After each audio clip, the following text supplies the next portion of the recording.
తన దివ్య అస్త్రాలు పొందిన తర్వాత రాముడు శక్తి ఇంకా పెరిగిపోయింది. ఒకరోజు మహర్షి విశ్వామిత్ర రాముడు మరియు లక్ష్మణుడిని మిథిలకి తీసుకెళ్లారు. అక్కడ మహారాజు జనక ఒక భారీ స్వయంవరం అరేంజ్ చేశాడు. కానీ అది సాధారణ పోటీ కాదు. అక్కడ ఒక ప్రసిద్ధ ఆయుధం ఉంది, శివధనుస్సు. ఆ ధనుస్సుని ఎవరు కూడా కదపడం చేయలేకపోయారు. చాలామంది రాజులు ట్రై చేశారు, కానీ ఒక్కరు కూడా పైకి లేపడం చేయలేకపోయారు. ఆ క్షణంలో అందరికీ ఒకటే డౌటు, ఈ విల్లుని ఎవరైనా లిఫ్ట్ చేయగలరా? అప్పుడు విశ్వామిత్ర కామ్గా రాముడు వైపు చూశారు. రాముడా, వెళ్ళి ప్రయత్నం చేయి. ఆ మాట విని అందరూ ఆశ్చర్యమయ్యారు. ఈ యువరాజా కుమారు ఆ ధనుస్సుని ఎలా లిఫ్ట్ చేస్తాడు? కానీ రాముడు ముఖంలో ఆత్మవిశ్వాసం మాత్రం తగ్గలేదు. మెల్లగా రాముడు శివధనుస్సు దగ్గరికి నడిచాడు.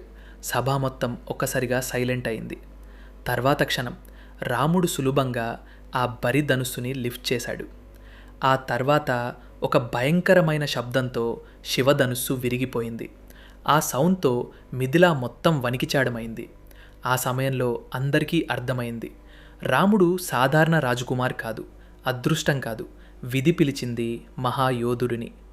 నెక్స్ట్ పార్ట్లో సీతాదేవి మొదటిసారి రాముణ్ణి చూసి ఏం ఫీల్ అయింది చూద్దాం.